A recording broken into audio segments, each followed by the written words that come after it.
You're listening to CFRN, the Christian Financial Radio Network. Good afternoon, traders, and welcome back to the CFRN Emini Futures Cast. This is the daily broadcast of Indeterminate Length, where we discuss all things Emini, along with some really big ideas on the finer points of trading gold, bonds, crude, sugar, the euro. Joining us today, Mr. Michael Borg. From our trading desk in Chicago, Mr. Burton Schlichter. Now, to get things started, let's go to our host and founder in Studio A, overlooking South Mountain, America's largest city park. Here's Dwayne.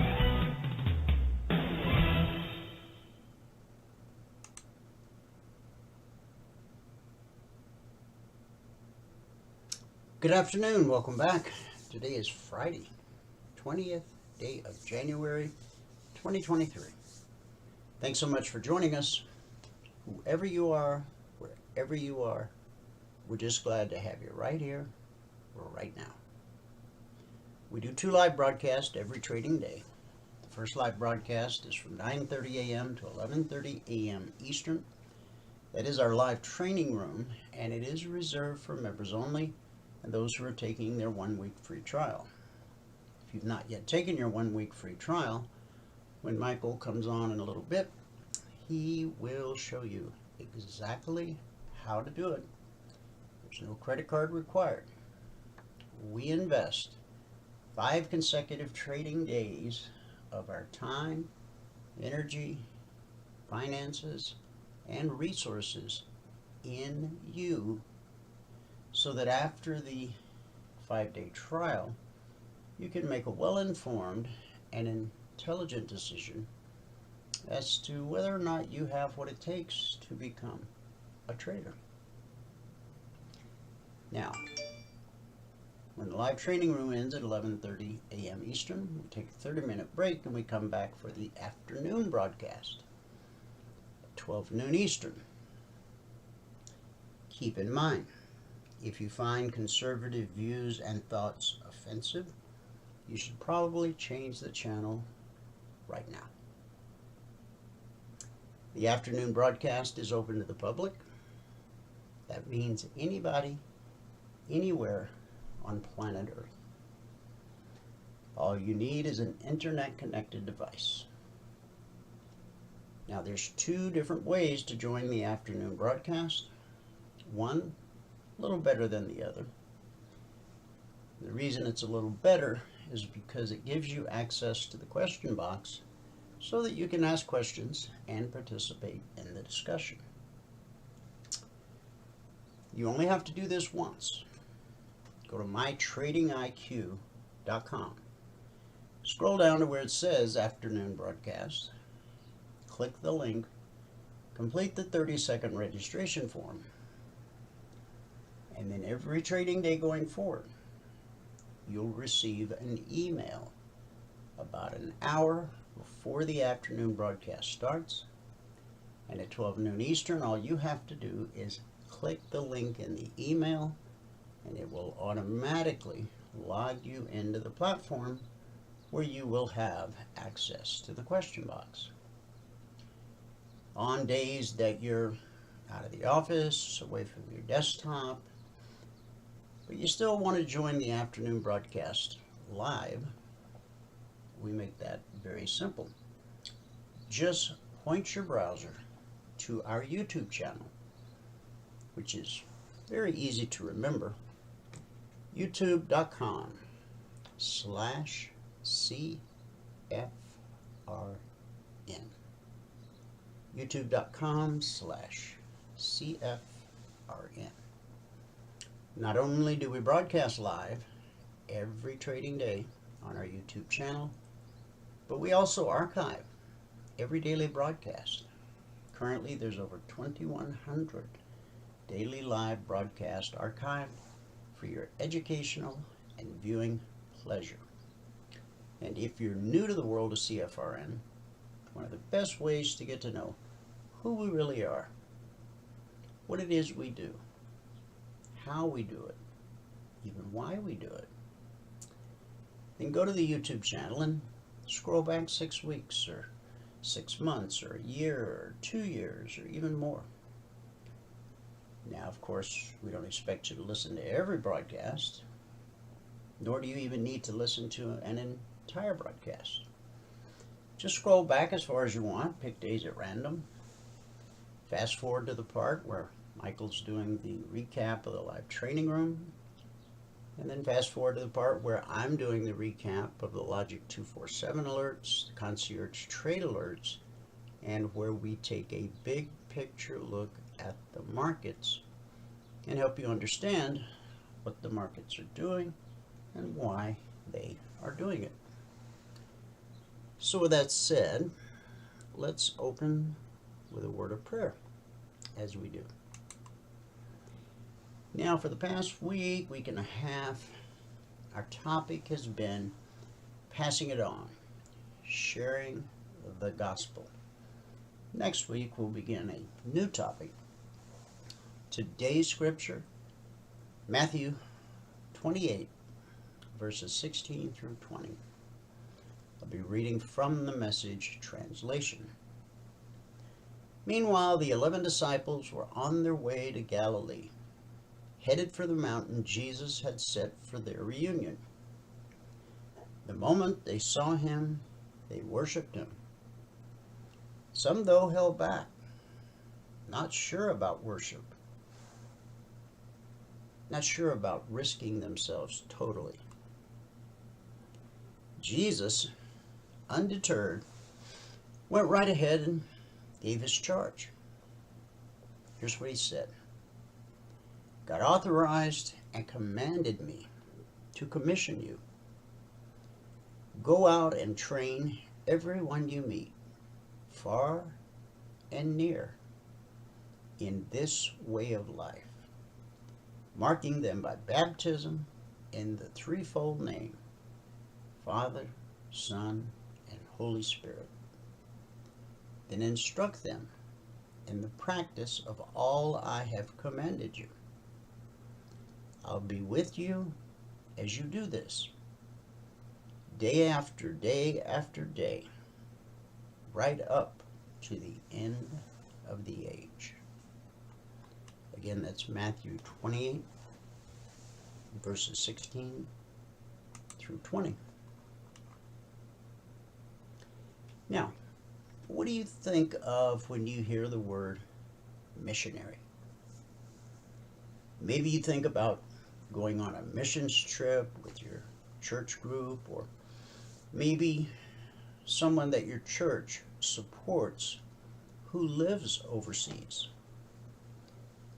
While these are amazing examples, it can be easy to assume that being a missionary is something only for special people. But did you know that if you trust Jesus, you are called to be a missionary?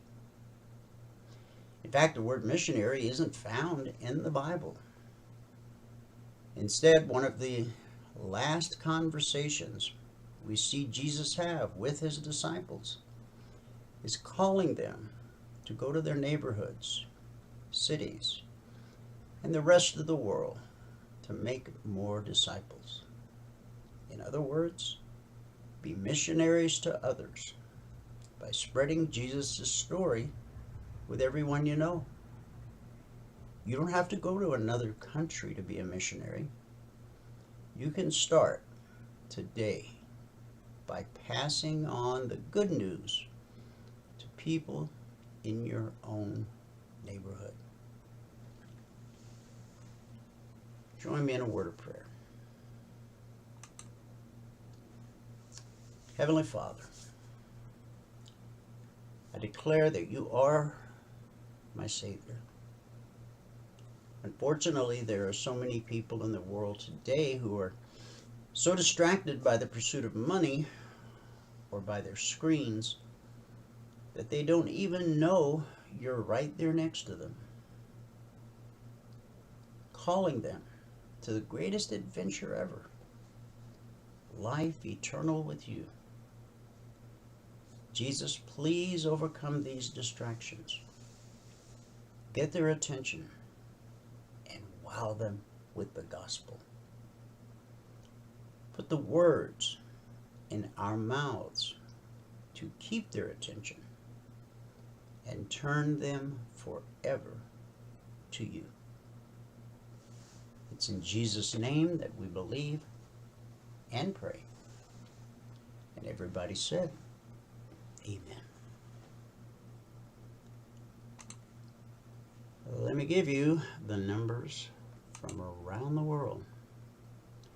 Start here in the U.S. with the cash markets, or the indices as they're called. After that, Michael will pop in.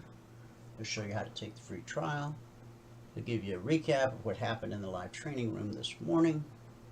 Then I'll come back and we'll take a look at the Logic 247 alerts, the concierge trade alerts, and a big picture look at the market. Right now, the Dow's up 113 points. The NASDAQ up 160, which for the NQ, that's 1.5%. S&P 500 is up 34 points, which is just shy of 1%. And the Russell 2000, our man in the street, up 15 points, just shy of 1%. In the commodity basket, crude oil up 67 cents, trading $81 last. That's a gain of almost 1%. Gold up 50 cents, trading $19.2440 last. Silver up 4 cents, trading $23.91 last. In the Asian markets at the close, Nikkei posted a gain of 148 points.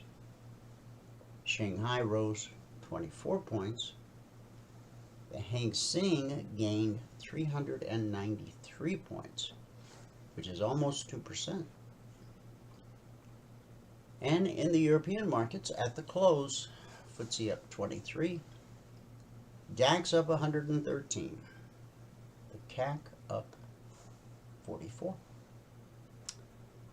So that gives us a green day in Asia. It was a green day for the UK. And so far, it's a big green Radio Friday here in the US of A. So with that, we'll go to Michael if he's ready. I am. Get a recap of what happened in the live training room, and then I'll be back and we'll take a look at the logic alerts, the concierge trade alerts, and a big picture look at the markets. All right. I can see your screens, so take it away. Here we go. All right. Good afternoon, everyone. Today is Friday, the 20th day of January, 2023. Now, if you have not taken a free trial with us and you want to take a free trial with us, go here to mytradingiq.com. Right here, you'll see this thing says sign up for your free 5-day training. Now, 9:30 to 11:30 Eastern time. If you click on that, you'll be brought to this page. On this page, man, right here on this page, just fill out this form and you'll be sent a link to get into the morning session for the next 5 business days. All right. When you do that, you should go here and download your trading platform. Figure out what trading platform you're using. If you don't have any of these platforms downloaded, I use DT Pro, the one right here at the very top. Just follow the instructions. Let us know that you did it, and we'll get you an ID. If you're using TradingView, give us your profile name, and we'll set you up with that. If you're using NinjaTrader, give us your machine ID, and we'll set you up with that. Okay. You should definitely download the trading platform if you're going to bother taking the trial. Take a look at the trade rules.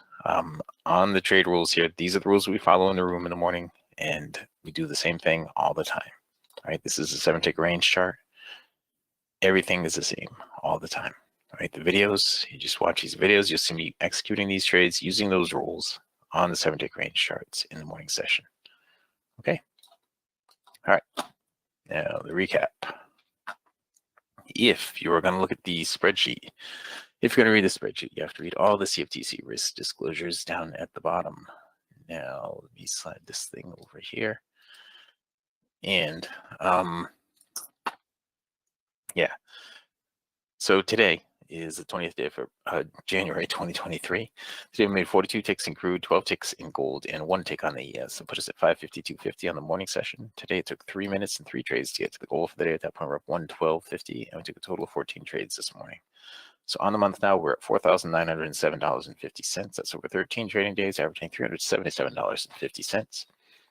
And on the year now, we've gotten our goal in 12 out of 13 possible days so far. Okay, this is the beginning of the year, 2023. We ended last year with this 238, 558 over 246 business days, averaging $969 per contract per 2-hour business day. Taking a little bit different approaches here. We're training more than trading in the room in the morning. That's why the number is a little smaller, but that's okay. Once you learn how to do it, all the numbers will work out. All right. So let's get into the actual trades. Now we had 14 trades today, so it was a fairly decent day of trading. This is gold. Now I missed this first trade right here on gold this morning, 934. I missed that one completely. That would have been a nice trade to get. But I missed it, and I grabbed this one over here. I ended up taking 12 ticks profit on this one. That was my only trade on gold. I did draw this trend line in here, and I never got around to explaining what I expected out of the trend line. When this started moving up, I was thinking it was going to go this trend line length. Okay, and you can see you could use that trend line again over here, and it went that trend line length again before it consolidated, and then you could use that trend line again right there. That was part of the training from I think it was Wednesday's lesson plan. Okay. Anyway, we got through the morning without having another trade setup happen.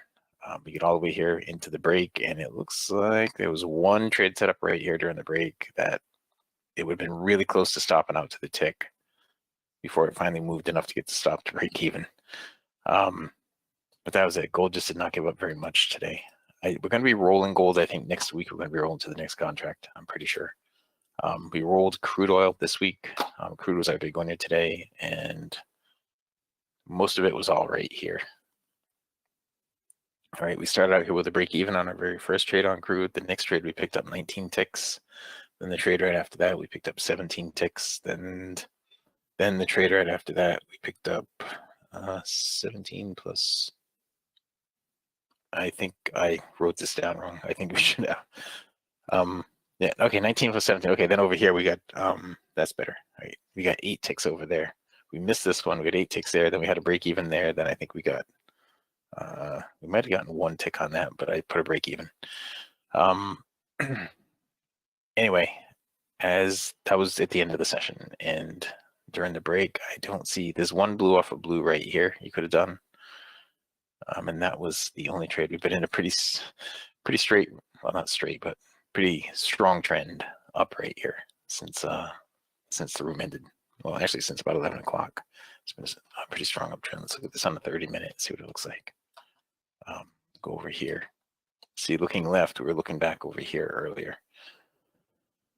And it's exceeding all that now, so you can look even further left, which is over here, 82.68. And what we were talking about last night in the partners meeting, we hit last night, but this level right here was the trigger, the concierge trade alert trigger. And you can see we just hit it again this morning, or just now. We just hit it again. And last night we were saying up above this is a whole bunch of things right here in this 40-45 range. And then above that, we had another line up there, I believe at 81.70, but let's go back to last night and see where we had all this stuff.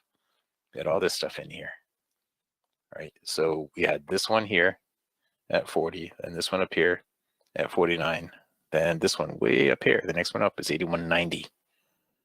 Okay, so if you're in this right now, that was all the stuff we covered last night in the partners meeting. And you can see that 81.90 is on its way. This is a trade, this is a trade, and this is a trade right now on this move up. It's probably going to pull back before it gets all the way up to 90, but you can see it's very close to getting there right now. Anyway, on crude oil today, we ended up with 42 ticks. Hell.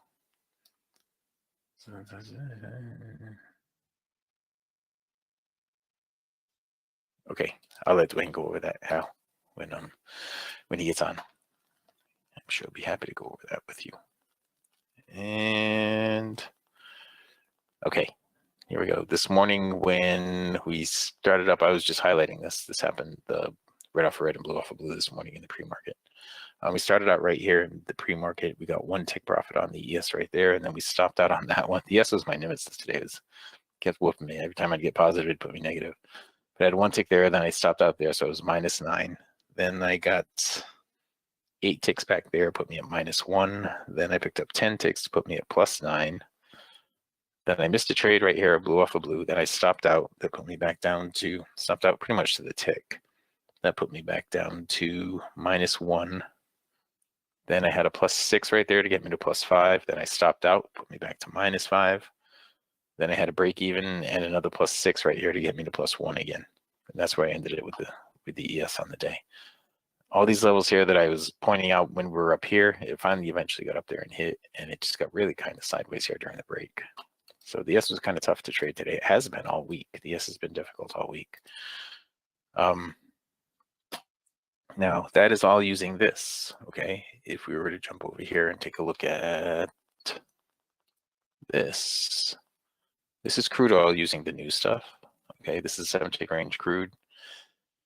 We would just be taking bounces off the BBC in here when the black line is in the double green, the black line is in any green. You just be taking bounces off the BBC. As you can see in here, that was during the break. This is not during the break. If it's in the red, to be taking bounces off the BBC ribbon when it's in the red. You see. So that was what crude looked like today on this, and this is what the ES looked like today on this ESH. I'm going to put this to a 6 range to make it look just like the stuff in the morning. And again, all the same stuff. You'd be looking for bounces off the BBC when the black is in the green, or bounces off the BBC when the black is in the red. This one here wouldn't have worked out. Over here, all good. In here, a couple of them. In here, all good. All up through there.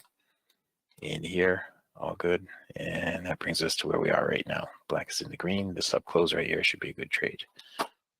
Okay. That is what it looks like right now. So we'll take this moment to jump back over here to the spreadsheet. If you're going to read the spreadsheet, you have to read all the CFTC risk disclosures down at the bottom. Today's the 20th day of January 2023. 42 ticks in crude, 12 ticks in gold, and 1 tick on the ES. And 1 tick on the ES this morning put us at 552.5 on the morning session. Today it took 3 minutes and 3 trades to get to the goal for the day at that point. 112.50, and we took a total of 14 trades this morning. So on the month now, we're at $4,907.50. It's over 13 trading days, averaging $377 per contract per 2-hour trading day. If you were to quit trading when you get your goal for the day, that means you quit trading when you reach, my goal is $100 per contract. So far this month, I would have worked 288 minutes and I would be at $1,482 per contract after working just 5 hours. So on the year now, we are 12 out of 13 days getting our goal. On the month, on the year, 12 out of 13 days getting our goal. This one yellow day is the day we didn't get our goal. It's the first time in over a year, almost a year and a half, that we didn't get our goal. But it is what it is. All right. Now, if you have not taken a free trial with us, go here to mytradingiq.com. And right here, it says sign up for your free 5-day training. Now click on that, and it's going to bring you to not that page, this page. It's going to bring you to this page. On this page, all that we ask for, well, just fill this form out, and we'll send you all the information you need to get into the trial in the morning for the next 5 business days. Okay, next 5 business days. And that's it, guys. With that, we can pass it back out to fabulous Phoenix, Arizona, and Studio A, overlooking South Mountain, America's largest city park. See, we had the long right there, and that has definitely gone far enough to get your stop to break even and take some profit. But Dwayne, if you are ready.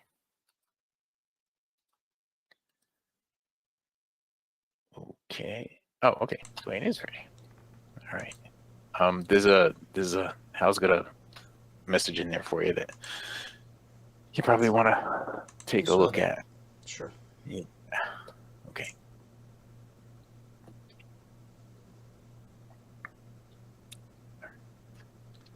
Okie doke. Recap of the recap. Today it took me 3 minutes and 3 trades to get to 112.50.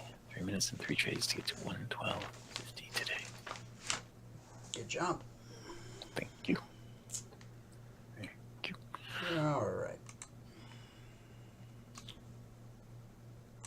Logic 247. Here, let me. The comment from Hal that Michael was referring to.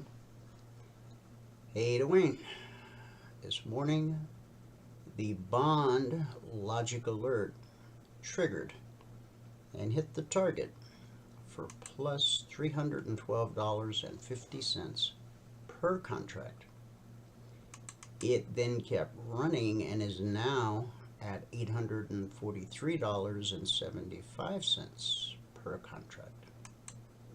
Thanks for sharing that, Hal. Okay, we're in Logic 247, week 233. Over the last 233 weeks, we've issued over 13,300 individual, handcrafted Logic 247 alerts, exactly like the one Hal was just mentioning on the bonds.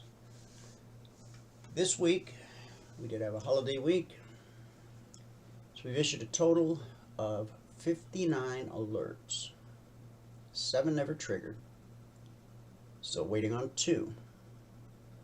50 actionable alerts, of which 7 or 14% would have been stopped down based on not risking more than $300 per contract per trade, less when possible, based on market structure and a very simple 3-step process that we teach all of our passport holders in their unlimited one-on-one mentoring sessions. Over the last 233 weeks, we've averaged 20% or less of the alerts being stopped out. This recap was done by Valerie at 7 a.m. this morning, and probably about 4 p.m., somewhere between 4 p.m. and 6 p.m. Eastern today. She will update the recap with everything that happened since 7 a.m. this morning. That includes the 2 that were waiting and also the additional alerts that have been posted so far today. And with quite a few hours left in the trading day, there may be more alerts this afternoon when the broadcast ends. And Garrett is going to join us at the top of the hour. So I posted that in the discussion box, or the question box. I also posted it in the Breeze channel, and I posted in both of the discussion groups on Telegram. If you're a member or on a trial and you're not connected with Telegram, then you're only seeing what happens 2 hours a day at CFRN, because we go to work Sunday night at 6 p.m. Eastern, and once the Logic 247 channel opens for business, it remains open around the clock till Friday afternoon at 5 p.m. Eastern, when the global markets close. So if you want to stay on top of everything that's happening in the world of CFRN, it's a pretty simple process. You go to telegram.org, you download the proper edition of the software for your cell phone, whether it's an iPhone or an Android phone, and then you download the proper version for either your PC or your Mac. And then, based upon whether you're on a trial or if you're a passport holder, you'll have access to every channel in Telegram. I think there's at least 10. When you're on the trial, you will be able to access the Alert Trial Discussion Group channel and also the Logic 247 channel. And the concierge trade alerts are posted for trial people in the Logic 247 trial channel. So If you've not, for whatever reason, gotten Telegram up and running on your phone and on your desktop, you should overcome whatever's holding you back, because you're missing 22 hours out of a 24-hour day. Now, the logic alerts are based on current price action. However, there's time built in to each alert so that you're able to study the alert, study the 30-minute chart where you have your weekly trading zones, so that you understand why that alert represents a window of opportunity. You've got your entry, your initial target, which will give you your goal for the day. And then in many cases, you'll have a second, a third, a fourth, a fifth target, and then you'll have a final trade to target. So not only are we spending 2 hours a day teaching you our methodology and our strategy and how to trade, we're also giving you trades around the clock. And again, over the last 233 weeks, 13,300 plus alerts, we've averaged 20% or less being stopped out. This week we're sitting at 14% so far. Now, our original alert service, the concierge trade alerts, those are a little bit different. They don't come out around the clock. And they're based on historic price action. When current price action meets historic price action, it's kind of like when Harry met Sally. It's where you'll find some of your best high probability, low risk trade opportunities. The CTAs are published shortly after the Globex Open each evening. That's Sunday through Thursday. Globex opens at 6 p.m. Eastern. I believe the previous evening I published them at 6:15. Last night I published them at 7:10 because I was getting ready for the members only workshop at 8 p.m. Eastern. Now, it's far better to get your goal for the day on the way to the CTA number. Once price trades above or below a CTA number, it will most likely trigger multiple times. But if you get your goal on the way to the number, then you don't have to worry about that. The goal is to make you self-sufficient. The goal is to get you to the point where you don't need anybody to tell you when to get in or when to get out. The chart tells you when to get in and when to get out. Along with the 2 hours of live training every day, our members have access to unlimited one-on-one mentoring sessions. All you have to do is book the session. It's really that simple. Now, there's 2 numbers for each market. So the first thing you want to do, we cover all the same markets, both with CTAs and logic.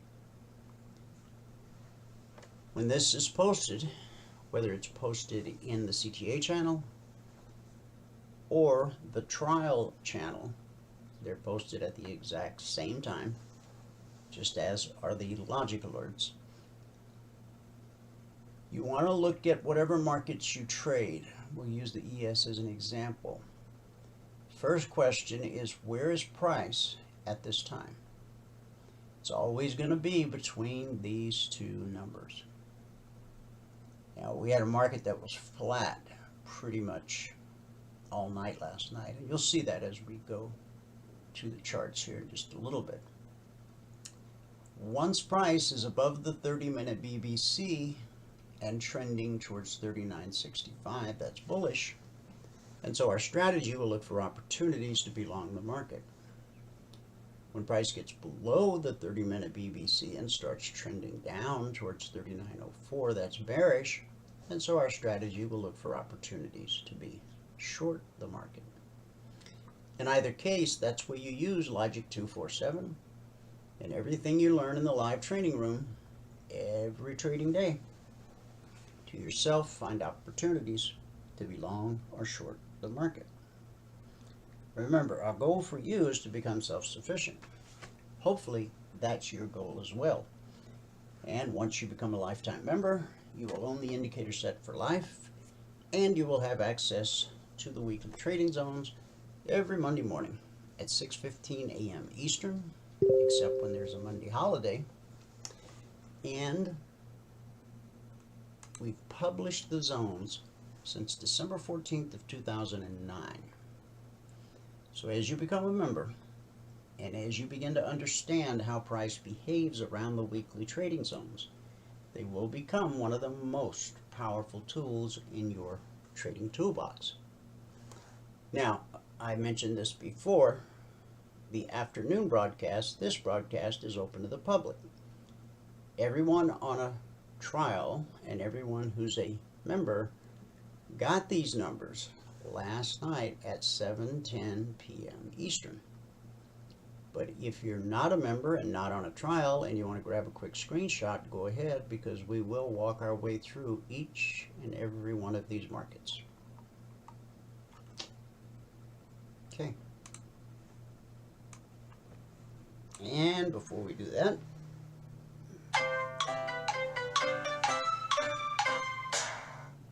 I have 10 things you need to know today.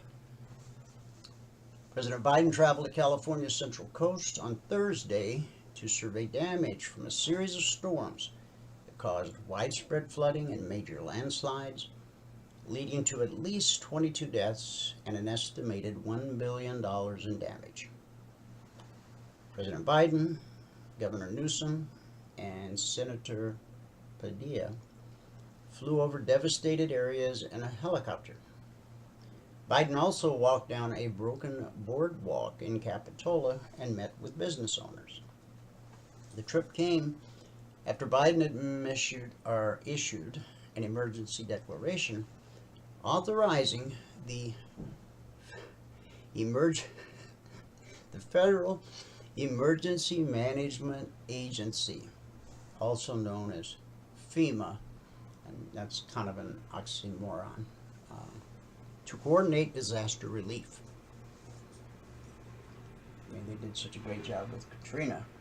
Why not keep them on the job? He has offered federal aid through a separate major disaster declaration in 6 counties. The federal government is not leaving its responsibility until it's all fixed. It's done, Biden said. My thoughts, hearts, and prayers are with everyone who has been affected by these very serious and deadly storms. That was from the San Francisco Chronicle. Number 2 is from the Associated Press. The U.S. government hit its $31.4 trillion debt limit on Thursday. They maxed out their credit card. And the Treasury Department said in a letter to Congress that it had started extraordinary accounting measures, also known as cooking the books, tapping retirement funds to avoid default. Wait, do you have a retirement fund? Did anyone ask you if they could tap your retirement fund to get an extension on their maxed out $31.4 trillion credit card? Probably not. Treasury Secretary Janet Yellen wrote, "I respectfully urge Congress to act promptly, protect the full faith and credit of the United States." As we mentioned yesterday, the U.S.'s credit rating was downgraded by Standard & Poor's a number of years ago. May that happen again? Maybe. The measures are expected to buy 5 months for Republicans and Democrats to negotiate a deal on raising the debt ceiling to avoid a default that would wreck the economy. Republicans say they won't increase the limit without big spending cuts. Democrats, including the White House, say lawmakers have a duty to raise the ceiling to cover spending that Congress has already approved. Let's see what happens there. Keep an eye on your retirement fund. Number 3 from New York Times. CIA Director William Burns secretly visited Ukraine last week to brief President Zelensky on U.S. intelligence assessments of Russia's next moves in its invasion of the country. The Washington Post, citing a U.S. official and other people familiar with the trip, Burns' visit came as Russian forces continued a major assault on the eastern city of Bakhmut. Zelensky has been pushing for more military aid, including tanks, and the Biden administration is preparing to send armored vehicles and ammunition as part of a new $2.5 billion package. The spending never stops, does it? Dozens of Ukraine allies are meeting Friday at Ramstein Air Base in Germany to discuss Ukraine plans and have pledged to send additional military aid, with Germany facing pressure to send advanced tanks. Number 4 from Reuters, the U.S. Supreme Court released a report Thursday saying that an 8-month investigation failed to identify who leaked a draft of the conservative majority's ruling overturning the landmark Roe v. Wade decision that had established a nationwide right to abortion.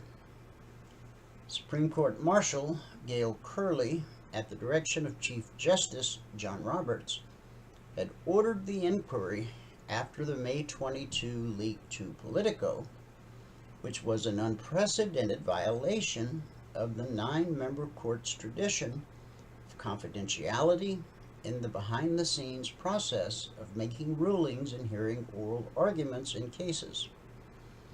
The report said 97 court employees were interviewed, but none would confess to being involved in the leak.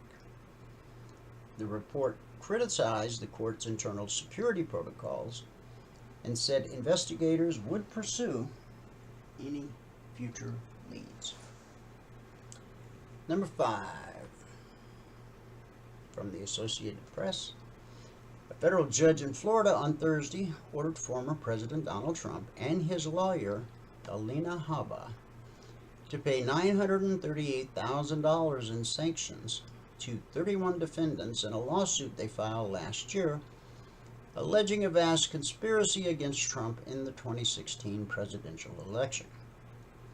U.S. District Judge Donald Middlebrooks threw out the lawsuit in September, then fined Habba $50,000 to pay the legal fees of the defendants.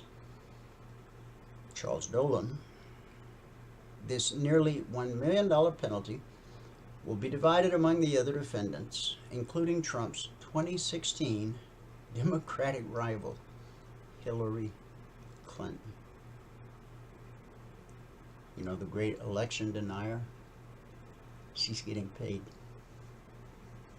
while the other is getting fined for doing the same thing. It's not rigged. Come on. The lawsuit was completely frivolous, both factually and legally, and was brought in bad faith for an improper purpose, Middlebrooks wrote in a scathing ruling. No reasonable lawyer would have filed it. Number 6, Washington Post and the New York Times. Florida's government notified a college board, which administers advanced placement exams, that it won't recognize a new AP African American Studies course in the latest attack by Governor Ron DeSantis on what he considers excessively woke education initiatives. The Florida Department of Education said it would not include the class in the state's directory of courses, saying it significantly lacks educational value. Florida's Republican-dominated legislature had passed laws limiting what teachers can say about race and other sensitive topics. Florida's Department of Education told the College Board it would be willing to reopen the discussion if the College Board came back to the table with lawful, historically accurate content. The state didn't say what it found objectionable in the course. Well, perhaps the stuff that's not true. Number 7 from CNN. Thousands of protesters defied a government-ordered state of emergency in Peru on Thursday, marching into the capital, Lima, a beautiful city, to demand the resignation of President Boluarte and new general elections. Clashes between protesters and police during demonstrations in Lima and other cities left 1 person dead and 30 injured. Boluarte called for a pause to the latest in a series of protests sparked by the ouster of former President Pedro Castillo in December. Once again, I call for dialogue. I call on those political leaders to calm down. Let's talk, Boluarte said during a press conference. State broadcaster TV Peru showed protesters breaking through a security cordon near Congress, throwing objects and pushing security agents. Police used tear gas to contain crowds in central Lima. Number 8, from Politico.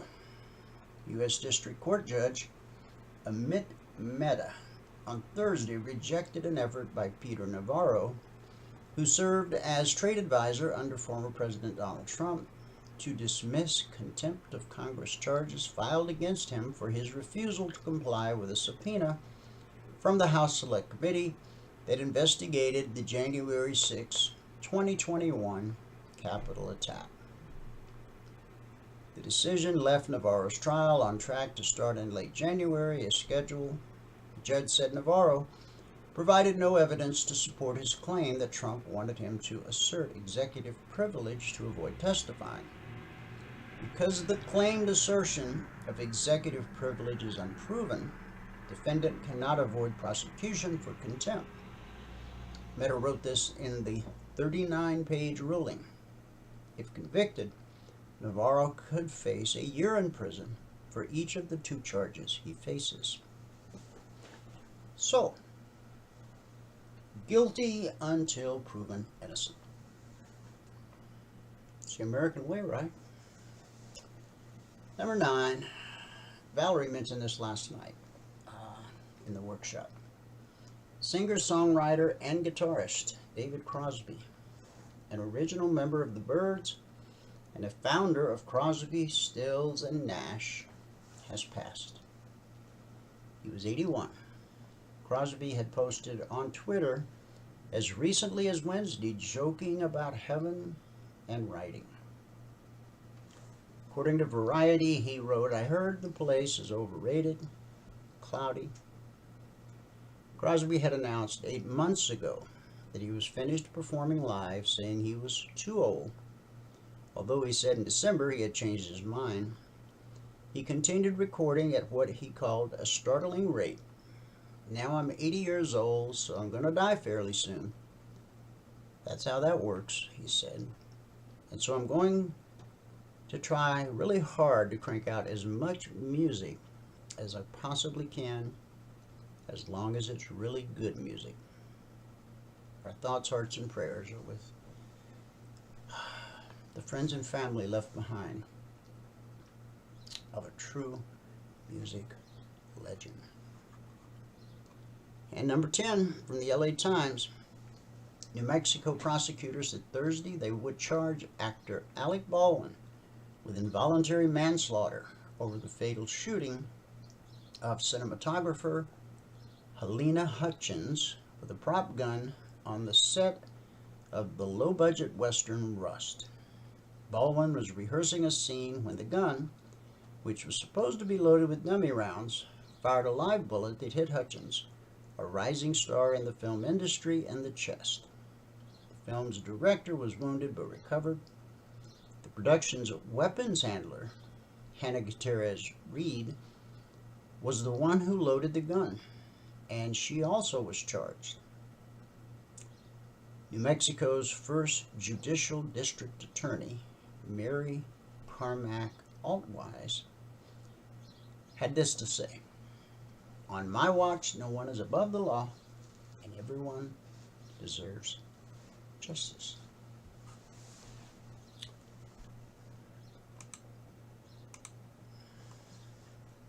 S&P 500, Emini Futures, daily chart. We're at the 38% reverse fib. We're at the daily VVC. We got the step line right overhead, then the 24% fib extension, and then blue and sideways, which is, if we get an update a day, it'll stay blue.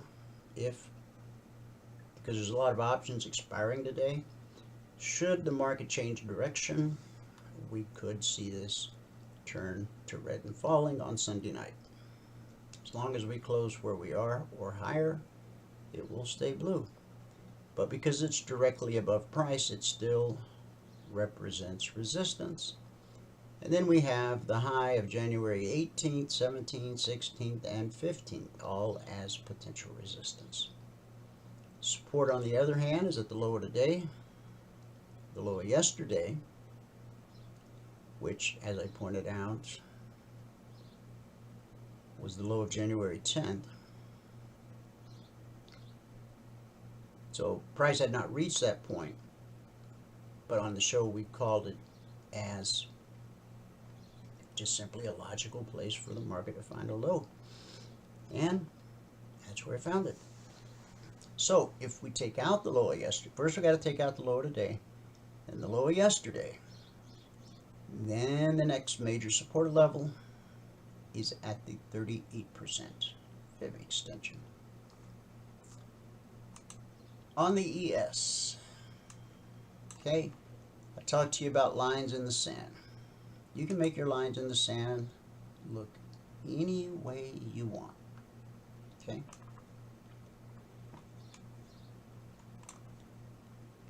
$39.65.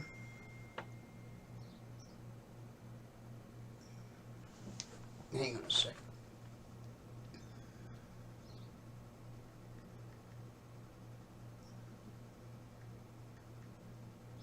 Garrett said he's running about 5 minutes late. That's fine. So this is what my lines in the sand look like. You can make yours look any way you want. They serve as visual cues. Remember, what's important is at 7:10 p.m. Eastern, you make note of where price is at that point in time. Because then you can see if price is trying to get to the long target or the short target. In this case, you had an opportunity to get your goal for the day as the market failed to reach the short target, and it's still now chugging its way ever so slowly higher because it's up against major resistance. This is why it's so important that you learn to use multiple time frames, from the daily to the 30-minute to whatever time frame you choose to execute on, whether it's the 7-tick range that we use in the live training room, or a 5-minute or a 1-minute. So you learn to embrace multiple time frames. It's going to be very difficult for you to become a consistently profitable trader. So in the live training room this morning, we talked about price not only hitting the weekly trading zone. When price rallies up to a zone, we expect resistance. When price drops to a zone, we expect support. Okay? So we got our resistance, and then we consolidated. Now we've continued higher.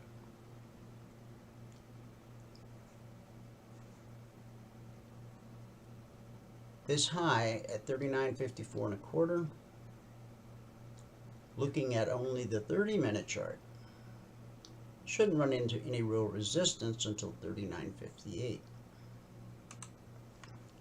But if you go back to the daily, you can see that the step line is at 39.66. So any trades that you take off of your smaller time frame should take into account what's happening across multiple time frames. Of course, we teach all that to all of our passport holders in one-on-one mentoring sessions. So as price got above the BBC, red and falling turned to blue and climbing, and this one candle right here up to the weekly trading zone, it opened at 39.26 and ran to 39.39. It's 13 points at $50 a point. And then once we traded through this potential resistance right here at 39.45, we ran up to 39.54. That would be another 9 points, and we are still working our way up to the target.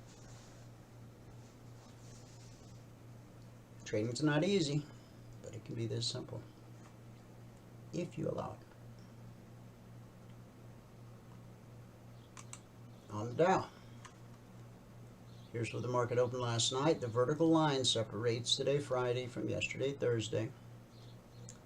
We opened right at the weekly trading zone. Only 3 things happen at a weekly trading zone. The most common is consolidation, about 70% of the time. That's what you see right here. The second most likely thing, about 20% of the time, is rejection. That's when a 30-minute candle touches the zone, but when the candle closes, the only thing left touching the zone is the wick. That's rejection. You see it here, you see it here. Okay. The third and least likely, but it happens more often than not of late. If price slices through a zone like it's not even there, and this isn't a great example because it's part of the consolidation here, but when the slice runs out of steam, it will typically retrace back to the zone it sliced through and then continue in the direction of the slice.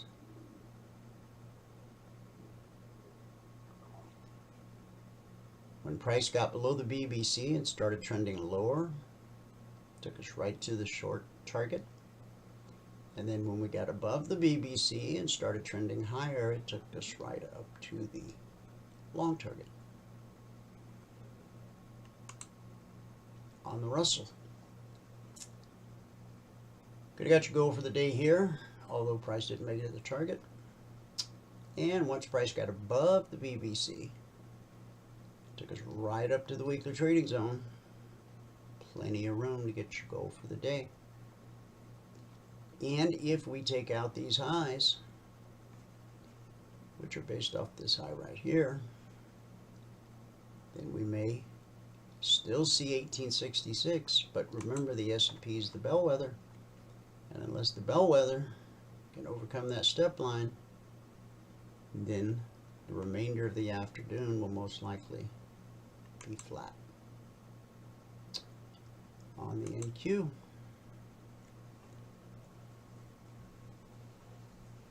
quiet, consolidated trading. Okay, price consolidated at the BBC for many hours, really from when the market opened at 6 p.m. Eastern last night. We got a little lift off here ahead of the London Open, but the London Open was quiet. We just went back to consolidating at the BBC, and we got a leg, and we got a retracement, and then we ran right up to the weekly trading zone, and then we got a retracement. That's how markets work. Leg, retrace, leg, retrace, leg. Now, these zones were computed Sunday night, and here it is on Thursday. Where does the market find support? At the zone. Here it is Friday. Where is the market finding resistance? At the zone. Where did it find resistance prior at the zone. Like I said, once you understand how price behaves around the zones, where only three things can happen. This is consolidation. That's what you're going to see 70% of the time. That's rejection. That's rejection. Only three things. It will become one of the most powerful tools in your trading toolbox. And did we make it to the target? Yep. Then we pull back to the zone, because you see we did slice through.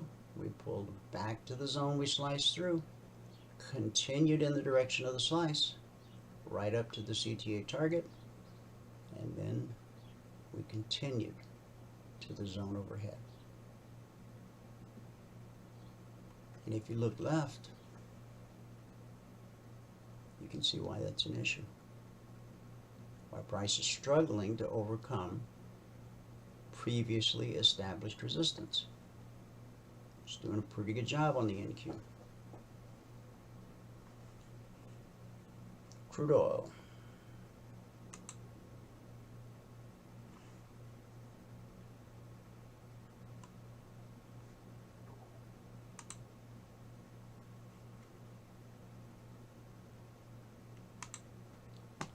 On crude, the market opened here, and it went from zone to zone to zone to zone to zone. And this right here is why I don't trade or issue alerts during the first 30 minutes of the Wall Street Open. Bizarre volatility that has no real bearing on what the market's going to do. So did the zone end up being support? Basically. Price got back above the BBC, ran to the zone overhead. This time it overcame the zone. It got stopped in its tracks here and here. Zone, the zone, the zone, the zone. People often ask, could I just trade zone to zone? Yeah. It's your trading business. You can do anything you want. And did we hit the CTA target? We did. Could you have got, this was a red candle all the way down. Could you have gotten your goal for the day on the way? Sure. On the way down, on the way up. Last night we put out a logic alert during the workshop, and the trigger was 81.30 up to the zone overhead at 81.40. So the alert came out during this candle, 8 p.m. Eastern last night, somewhere between 8 and 8:30, and it didn't actually trigger to the London Open. So when I say the logic alerts have time built in for you to study the alert, study your 30-minute chart, understand why the entry is where the entry is, etc., etc., etc. This spells it out pretty good. Target reached. Okay, on gold. Gold has been pretty flat and sideways today. We opened above the BBC. We got below it briefly. First we found support at the zone, and then support at the zone, and then support at the zone. And then we managed to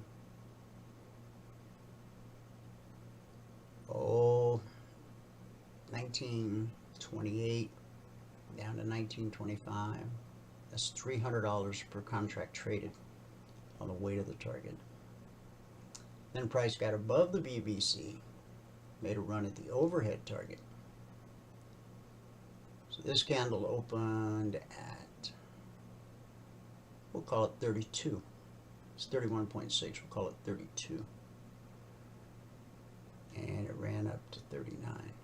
That's $700 per contract traded.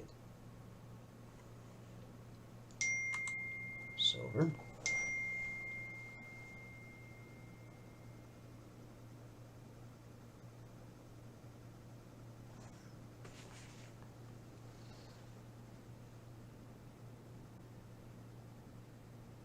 Hang on a second, guys. Garrett's having trouble logging in. Let me see if I can help him. I'll be right back.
Alright, Garrett's having trouble getting his Microsoft Office and Outlook to open.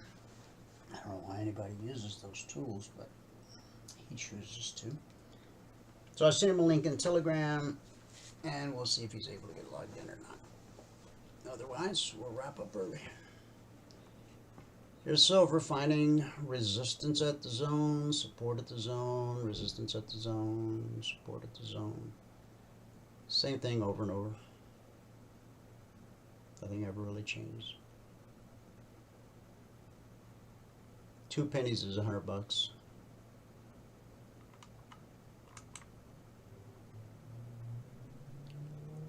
From $23.95 down to $23.92. It's $150 per contract traded. Then price pulled back to the BVC and did the same thing again. When price is below the BVC and you've got red and falling, you should only be looking for shorting opportunities on your smaller time frame. Otherwise, you're trading against the trend. If you want a counter trend trade, you're welcome to.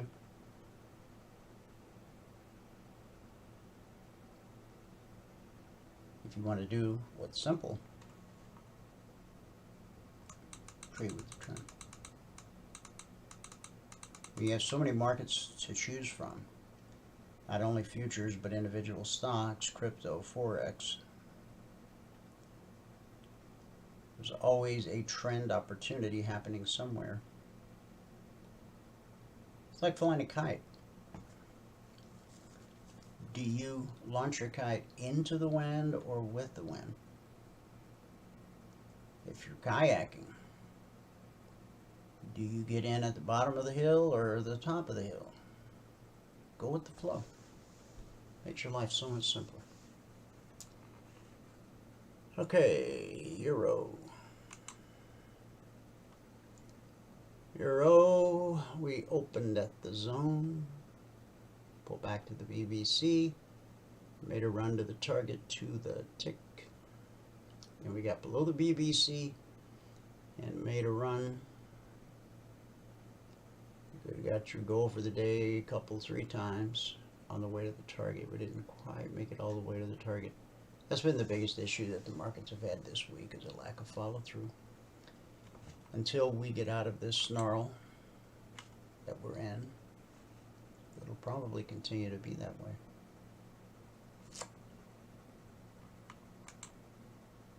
The NQ still consolidating.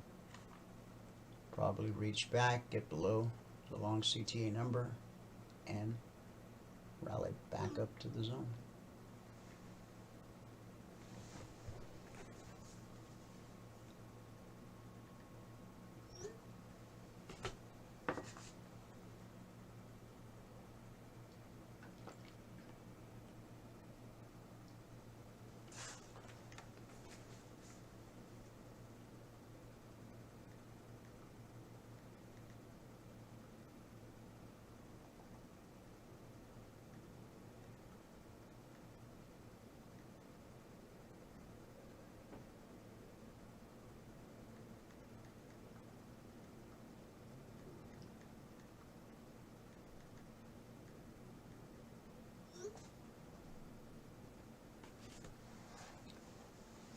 Alright, Garrett's still struggling.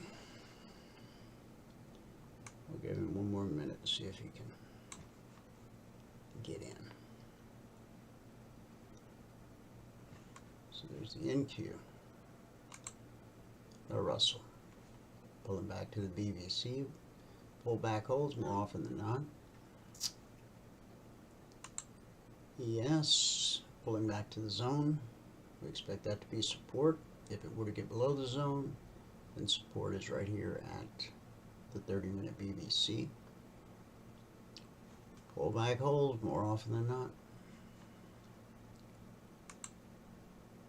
Euro, boom, boom, boom.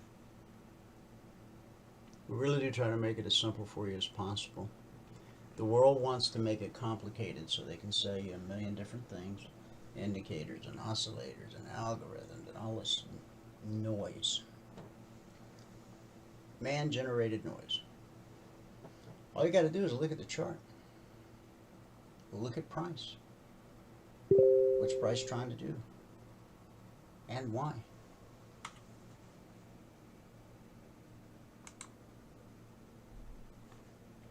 There he is, Garrett Jones, man of the hour. Let me fix you up, Mr. Jones.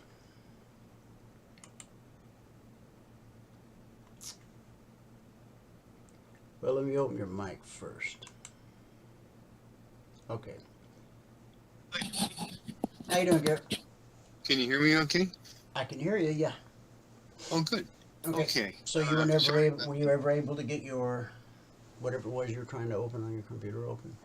No, it's good old Microsoft. If it isn't Comcast, it's Microsoft. But I'll call Microsoft after the show here. Have you ever called Microsoft before? You know, I have, much to my, anyway. Have you tried just rebooting your computer?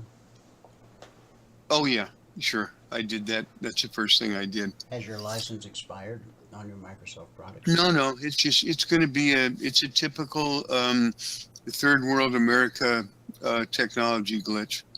I'm getting it now. You know, I'm talking to people on their iPhones, and you just get cut off right in the middle of your call.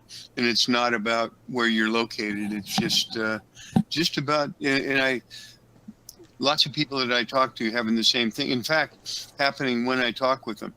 And they say, yeah, that's just something they've grown to live with, which is kind of what I've been saying. So it's just, you know, you got to call in, see what the deal is. They fix something, and for a while, it will work after they fix it. It's just amazing. So anyway, do you have anything open that you want to display or share?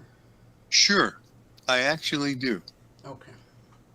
All right, I'll make you the presenter.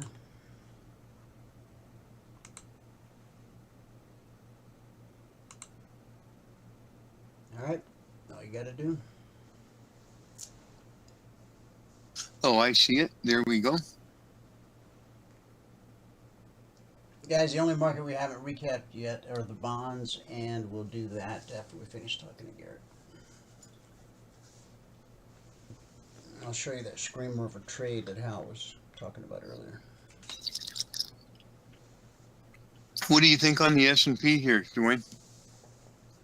What do I think? I think we're up against some pretty powerful resistance. And so if the market's going to continue to trade higher, it's going to take a lot of financial commitment on the part of institutions. To keep it up there. To keep it climbing. Did my screen come through yet? Uh-huh. Things aren't always what they seem to be. Yeah. I want to get into that because there's some interesting stuff in there that has got some cross currents that are fairly compelling. But let me bring over a monthly chart. Let me know if you can see that. Okay. Yep. Why is it so? Let's do this. There we go. This is the S&P on a monthly chart basis, and Now, this is the cash index, guys, not futures. Right, exactly. And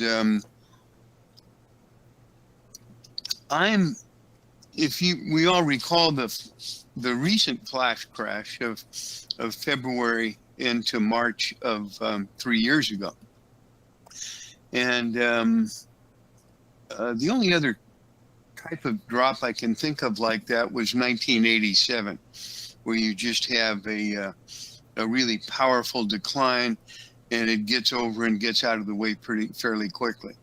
As far as time, I think the one that happened 3 years ago was probably the fastest. It looks like we're potentially setting up for that. I'm almost thinking in the month of February. I've got a lot of my stuff coming together in February, and I don't have that particular chart on computer. It's done by hand, and it's got so much stuff on it that it would give you vertigo by looking at it. So we're better off looking at this anyhow. But what this chart shows is the bull market that we've been in. And people have said, well, this is a bull, it's been a bull market, and now it's a bear market. And that could be true. We've been in a downtrend since March 29th on the S&P E-mini futures. Yeah, and on the cash since January of last year. And in the NASDAQ, I think it was even October or November. So time will tell whether this is the bull market and the end of the bull market and this is the bear market.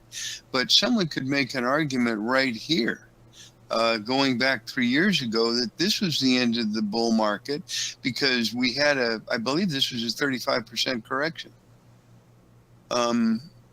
I'll have to, and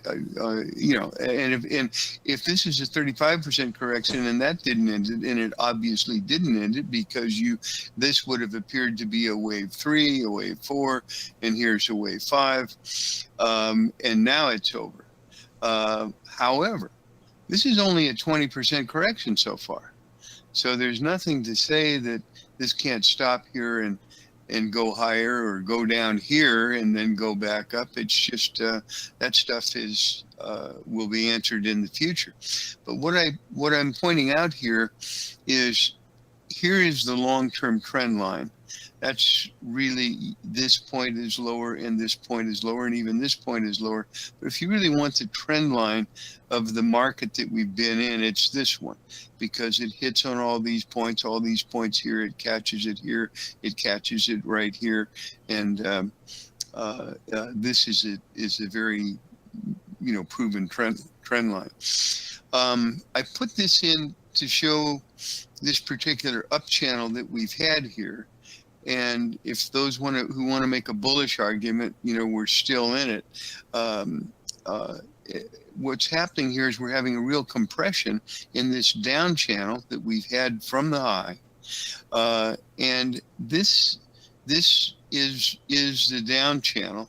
And interestingly, this comes down and intersects this long-term trend line from the 2009 low right here. These two lines that are very faint and hard to see are roughly at 3,200, which is a 382 retracement of this move from here to here. I'm sorry, that is a 618 retracement of this move from here. If it comes down to here, this is 61.8% retracement. This line just above it is a 382 retracement from the low here all the way up to the high here. Both of them come in roughly 25 points apart. Call it 3,200 to about 3,225. And lo and behold, where's that? Right where this little yellow mark is, and where the lower channel line is here, and where this long-term trend line is, and where they intersect. So you've got a lot of potential if this is going to break down to the downside from this huge triangle here. If that's where it's going to break, it would suggest that you could have a quick move down to here, because there's a lot of things down here that essentially put a little pull on this chart, if in fact that it's going to go down. And this would happen in the month of February, just like the crash that happened 3 years ago right here. So for what it's worth, I think that's something I'm kind of keeping my eye on. Now let's go back to the other thing, because I was going to show you some stuff in there that's kind of fun to look at too. Things aren't always what they seem. I started out with just talking about the typical time wave, sine wave, and the fact that we're on a planet of cycles, and you can pretty much plug in anything you want here. As far as the opposites that exist, I put down up, down, in, out, hot, cold, tall, short, narrow, wide, wet, dry, rich, poor, black, white, fast, slow, stupid, smart, illogical, logical, bull, bear, etc. And you can, happy, sad, I mean, whatever you want to do, you can plot on this. Happy, sad, hot, Right. cold. You can plot life on a sine wave. And what we do in the stock market, in the economy, is we put our own things here. This is a peak, this is a trough, this is a recession over here, this is an expansion, etc. So that's kind of how we label things. And then moving into charts, what I was going to show here that I found kind of interesting, and I wrote this on the, what did I say, 17th, I think? Yeah, January 17th, so it's 3 days old, just before the market had its recent top. And I was pointing out that on these indicators, when I just take a quick look at them, back on that day, my stochastics are up here in the 90s, so we've had a strong move up. We're getting overbought. My indicator here is still continuing on the upside. So it's not telling us anything. It can go higher, it can go lower. It hasn't done that. The RSI down here is at 59. Not a big deal, but a big deal because it was coming up from much lower levels here. And then my other indicator here is just about to give a sell signal. When this red line pierces through here, you're going to have a sell signal. Well, we got that sell signal, and the market went down. I also showed, this is a monthly chart of VIX right here. I don't know if you can see that okay, but it covers the last couple of years, and you've got this pennant pattern here, and we've now moved to the lower end and actually broken down. So when you get a breakdown in VIX, and VIX is really low, the next direction for it to turn is to the upside. And when the volatility index goes up, the market goes down. So there's another confirmation that we're going to turn down. This market's going to go down. Here is the daily VIX back at that time. And there's a classic VIX buy signal or market sell signal right here, right where the blue arrow is. These are Bollinger Bands, these dark dark lines here, and then this is the VIX. And when it goes and breaks down, it's actually setting up for a trade. So you're kind of on guard when it's down here below the line, but then when it comes up and closes inside the line, now you've got a legitimate VIX buy signal, and probably going to have the market go down. It works the same the other way. You break out on the upside, you're on guard. When it closes back inside, you got a VIX sell signal, and that's a buy signal for the market. Naturally, you want to take a look at these other indicators and what other indicators anybody has to see if it confirms. So these two indicators, by the way, this is a 10-day AD line, and it was up over 1,000, which is quite high. This is the McClellan oscillator, which reached 300, which is quite high. So all this and these two and this with the VIX is all saying, hey, you're going to have a top. You're going to top here. Now we did top, so it happened. Now here's another indicator, and this is of cash flow. And I saw this, and it really caught my attention, and I was really looking forward to sharing it with you, Dwayne, particularly after we see all those other indicators that, who knows what the market's going to do on the bigger picture, but on the short term, going back 3 days or so, it's a good place to sell the market. Meanwhile, I see this, and I gasp. So I'll show you why. When you're looking at this chart, you got a bunch of things in this area.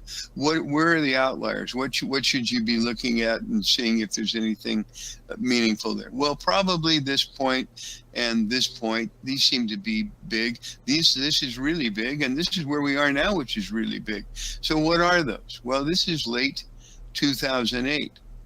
And what's that? Well, that's late 2008 was a low point, and then you made another low point a few months later, and you had a legitimate bottom in the market. Essentially, the start. What's this? This, give or take a little, the start of this bull market that we've been in over on the in the 2009 level. So that's bottom. What about this? This is Christmas of 2018. Bottom. Big bottom. Market took off. What's this? March of 2020, monumental bottom, big 35% decline. We just looked at that, and then here we are now, and we're down now lower than the Christmas low, lower than the 2008-9 bottom, and we're maybe in the process of going down and even getting lower than 2020. Let's look at those on the chart again, because it's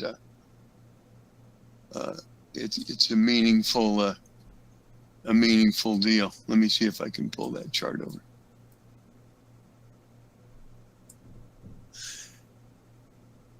This is, the first low that we looked at is, let me get it in the picture here. The first low that we looked at was this low. The first low part in the chart was here. Mm-hmm. The second low part on the chart was here. So here you've got a rally coming off. Here you've got a very good rally, and then you collapse, and this is the third line on the chart. So we've got here, is that a good place to buy? Here, is that a good place to buy? Here, is that a good place to buy? Yeah, they're arguably the best three places on the chart to buy. And now, and we've got one now that's almost compares with here, but the market's all the way up here. So that kind of, for me, that's kind of like, what the heck is going on here? This would imply, we were taking a look at this and the potential for a drop like we saw in 2020, in my view, coming up in February. It looks like that could happen to the downside. And then when you look at this, basically this chart is saying, if you want to go short, which is what I was clearly thinking of doing, particularly if we rally up into that time, you got to be crazy. Look at this. So there's a serious dichotomy. Then I was reading on Twitter, and I came across a fellow named Walter Deemer, who's been he's retired. He's started in the business in '64 as an institutional analyst, and he retired in 2016. I don't know him. I know a lot of these other guys, but I don't know Walter. But Walter was talking about breadth thrusts, and I won't take a lot of time to define what they are, but he was talking about these breakaway momentum breadth thrusts, and that we just got one on January 12th, and lots of times they signal a new bull market, or at least an intermediate term rise in the market. And he said that certain readings, there've only been 4 of the certain types of readings from 1928. This is apart from his breakaway momentum, but the comment referring to going back to 1928 was that we know we had a down year last year. It was down 20%. If you've only had 2 back-to-back down years since 4 times since 1928, which is kind of an interesting statistic, wouldn't you say, Dwayne? Mm-hmm. I mean, 1928 is a long time. There's only been 4 back-to-back down years. There was one where there were 3 years going down, but 2 or more. It's only happened 4 times. So if we happen to have another one, that would, take that number up to 5. But the point is, historically, the second down year, when you've had those down years, the second down year has always been larger than the first. And in our case, the first one was 20%. So and that's when they shuffle the deck and remove the weak companies and replace them with strong bullish companies, which is why the Dow, over time, along with the S&P, the Russell, the NQ, any index, will go higher over time. Yeah, exactly, because they get the old out and replace it with the new, and exactly why you've only had, you may have horrible things happen in those 2 back-to-back down years, but the other thing that's happening while that's happening is you're having a cleansing, and you're having a quote-unquote reset, which has become kind of an ugly word now, because it's not only associated with just stocks and companies, it's associated, politically. So anyway, that, and we're in the process of that too. And the other thing is, of course, we're on the same cycle, as far as the long wave cycle, as we were back in the 1920s, in the late 1920s and 1929. So we are set up on a long wave cycle basis, and just on a, I would say, an economic basis, where it's a major potential situation, such as going from the agricultural age to the industrial age. That was a big shift, and then we went from, of course, the industrial age to the information age, and we're firmly in that. But the information age is such a rapid age of innovation, that we just get new things that start. I mean, gee, what are we talking about here? Well, lo and behold, if you go back to the 1980s, we had something called a computer, and particularly a personal computer. You started getting a personal computer, and then you had the software to run that computer. So these are 2 mega moves. Computers ran up, software ran up. Then you get all sorts of stuff. And currently, all sorts of offshoots from that type of software. We get softwares for various things. Now we're getting artificial intelligence, and that opens the door to all sorts of things. And what was the other thing I was thinking of? Not the printing, but anyway, there's an endless list of technologies, and that's just what Dwayne's saying.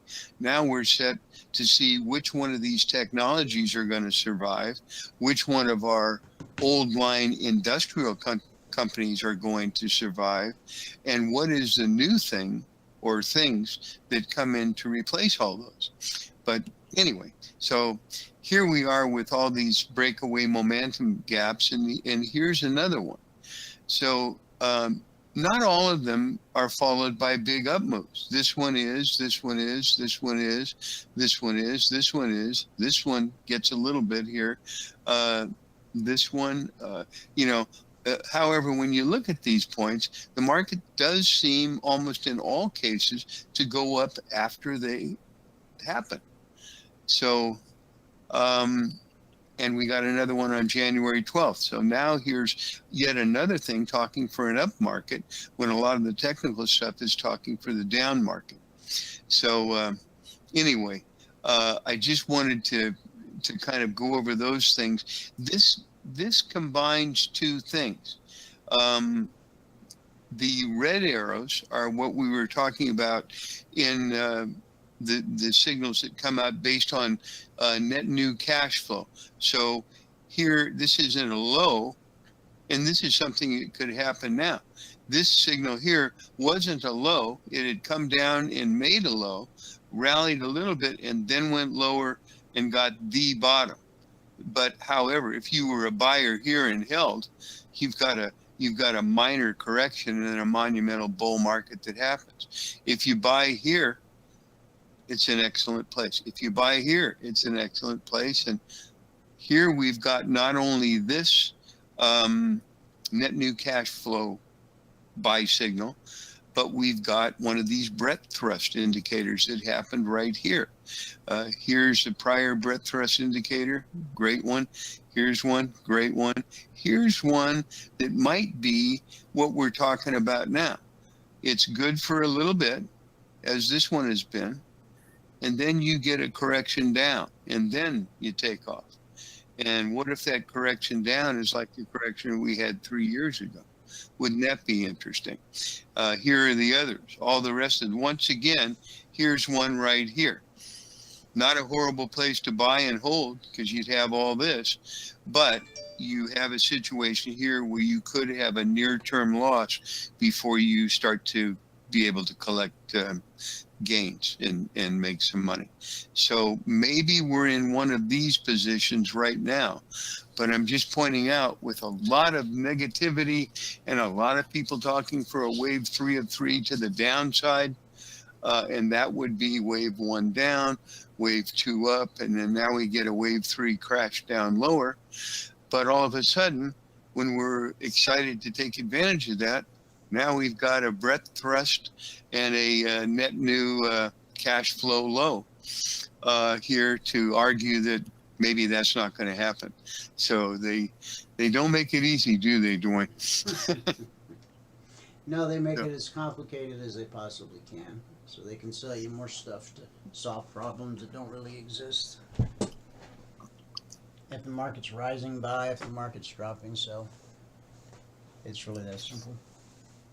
Yeah, well, that's and that's a great testament to what Dwayne does, because it doesn't matter. I mean, I think Dwayne would agree. With Dwayne's technology, on the big picture, you're going to have potential outlooks for.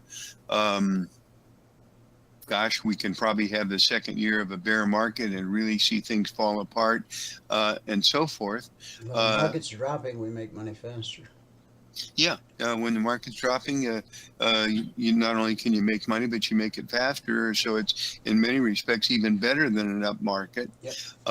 And then in an up market, you go along and make money with everybody else that's in there. So that's a very unique situation. And, maybe every situation has its negatives and its positives, and negatives are, you can't have, these big term plans and long term, but the other side of that is nobody knows what's going to happen in the long term, number one, and number two, just because you're planning for something to happen in the long term, and that's the way you've stacked your investments, whether it be bullish or bearish, it doesn't have anything to do whether you're right or not. If you happen to be wrong, again, it doesn't mean anything. And with Dwayne's method, it's like, let's take a walk over. There's the golden goose. Let's pick up an egg. Then we go home, do the same thing the next day. And in this type of crazy market where you've got a lot of things going in one direction and then just as many talking the other, a situation where you can walk over to the goose that lays the golden egg on a daily basis is an outcome that works out, I think, a lot nicer in most instances. So anyhow, thank you for being technologically proficient enough to allow me to come in and share some time with you today when I'm Yeah, when you get a chance, technically. read the headlines on Bank of America and the money missing from people's accounts. You'll find that interesting. Just Google that. Yeah, Bank of America missing money. It'll pop right up. Wow. And I just got something from Bert. I don't know if you know Bert Doman. He writes a Wellington letter. He's an old friend. But I got something from him that was talking about, you know how the Bitcoin was, I think it was sitting around 15,000, and all of a sudden, about 3 days, it goes up to 20,000 or 21. I mean, big move, 30% move. That just happened. And seemingly no reason for that to happen. No wild bull market or anything else. Did you hear what happened there? Where? You know, when Bitcoin recently made its big move, seemingly for no reason whatsoever. They feel what happened. I'll send you the article, assuming my Outlook is working. I'll send you the article. But apparently, some hackers, came in and stated they were going to shut things down if their demands weren't met, and they wanted to be paid in Bitcoin. And apparently, it was pretty big ransom. But all of a sudden, my thought was, gee, what in the world? Bitcoin has been staying in lolling around that 15,000 area for a long time, and all of a sudden, it's 20,000 and above. Right? I mean, like right now, what happened? And I didn't see anything necessarily doing that, but all of a sudden I saw that and I thought, son of a gun, these guys wanted to be paid in Bitcoin and they had to jump in the market and buy it. Now, I can't verify that, and I don't know if that's true, but that came to me. It's just part of the stock to flow model. It's the cycle of Bitcoin. Yeah, but I just thought it was interesting when you mentioned the thing on Bank of America. I'll go take a look at that now. Yeah, I sent you another article in Telegram. Check that out. I shared it on the show yesterday. You'll find that quite interesting when your blood stops boiling. Excellent. I'll check that out right now. Put one of those little nitro tabs under your tongue and everything will be all right. All right, brother. Yeah. Thank you. Thanks so much, Dwayne. Much. Always a pleasure. Yep. Same here. Thank you, Dwayne. Talk to you soon. Bye.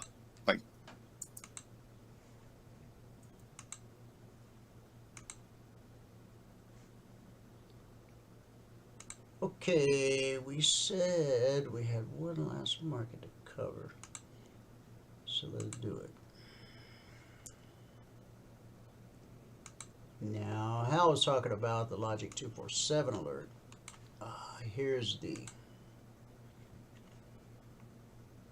CTA numbers.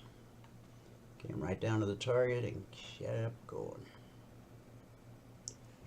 So for those who understand bonds and trading bonds, a whole lot of money to be made today. Good week. Great week. Loving every minute of it. Alright, so here we are.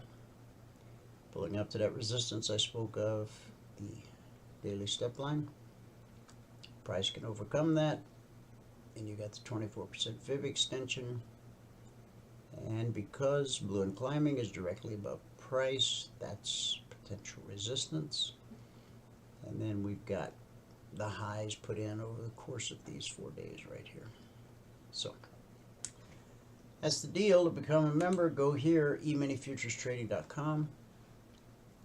Lifetime membership means there will never be a recurring fee of any kind. You'll have access to everything we do, everything we've ever done, and whatever we do in the future. You'll have lifetime access to the live training room, 2 hours every trading day, unlimited access to one-on-one mentoring, as much as you need, as often as you need, and the methodology and strategy that you learn and the indicators that you own for life are fluid across all markets, all time frames. That includes individual stocks, cryptocurrencies, Forex. For members that missed the workshop last night, you really should watch it over the weekend. We use TradingView to take a look at some individual stocks, and that's the great thing about our strategies. We're not teaching you how to trade a specific instrument. Why would we? Price flows the same across all markets and all time frames. So we're teaching you how to trade. It's up to you to trade whatever market you want. If you want to trade the S&P Emini, you can. If you want to trade Walmart, you can. If you want to trade Bitcoin, you can. If you want to trade the British pound, you can. And as you move from market to market, you don't change a single rule. You don't change a single setting on your indicators. Why? I already said, price flows the same across all markets and all time frames. 9 out of 10 new traders will fail simply because they don't have a teacher. They also don't have a business plan or a trading plan. In fact, they don't even know they need one. That's why in the 24/20 blueprint, we walk you through the process of creating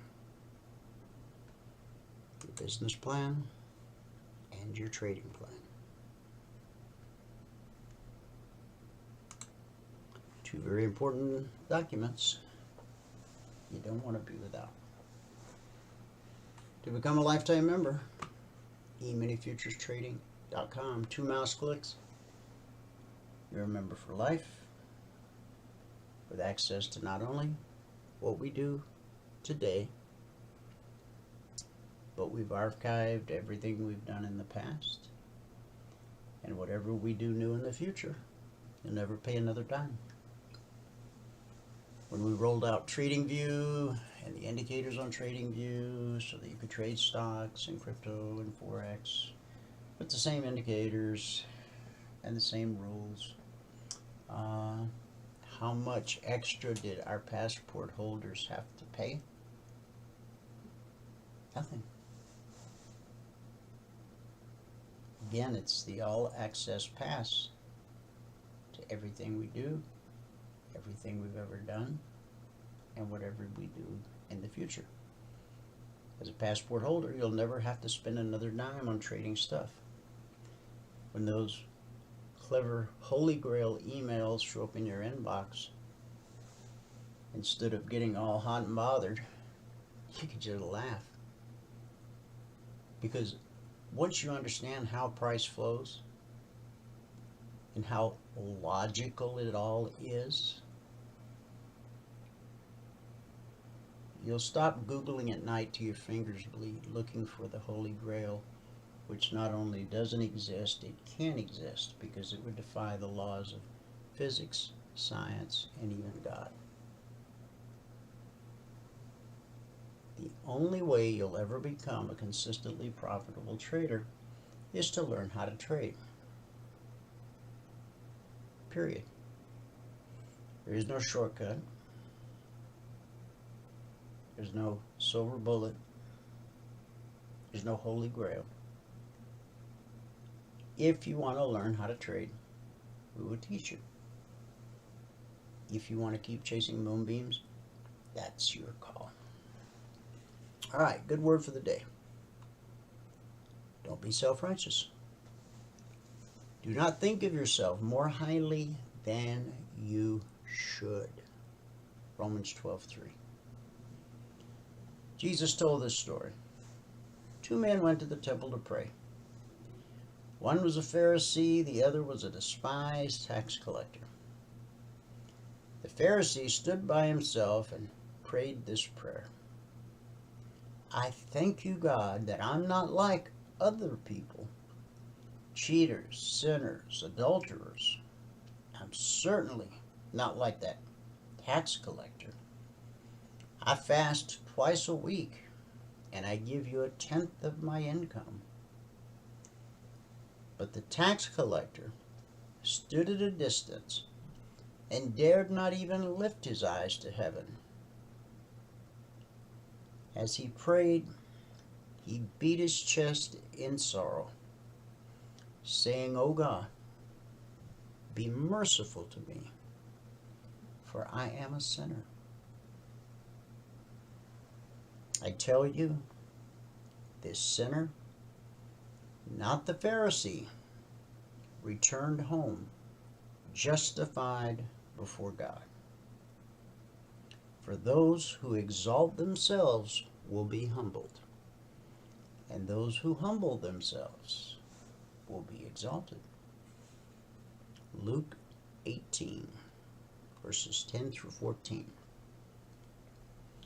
The lesson in this story is that God has more tolerance for an honest sinner than a self-righteous Christian. When the Pharisee was congratulating himself for the sins he didn't commit, he was guilty of the sin of spiritual pride. Ask yourself, what good behavior is a source of pride to you? Do you measure others by your performance and mark their scorecard accordingly? The only performance that makes any of us acceptable to God is based on Christ's performance on the cross. 2 Corinthians 5:21. God made Christ, who never sinned, to be the offering for our sin, so that we could be made right with God through Christ. The righteousness that saves us is imputed, not earned. So the good word for the day is, don't be self-righteous. Thanks so much for tuning in. Whoever you are, wherever you are, may God continue to richly bless you with His mercy and with His grace. And I'll see you at the bell. Ding. Have a good weekend.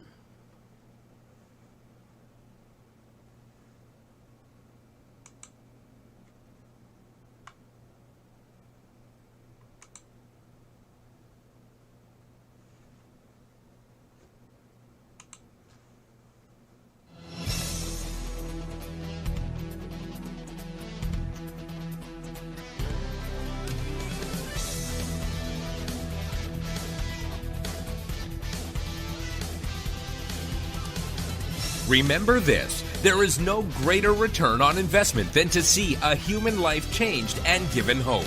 As always, pray hard and trade safe. Any financial information discussed on this show is simply the opinion of our host, Dwayne Reeves, his co-hosts, and guests. To learn more about trading E-mini futures or to take a 1-week free trial in our live trading room, call 1-866-928-3310. 866-928-3310. Information discussed on this radio program should not be construed as a recommendation to buy or sell any security. Always do your own due diligence and consult with a licensed securities broker or financial planner before making any investment decision.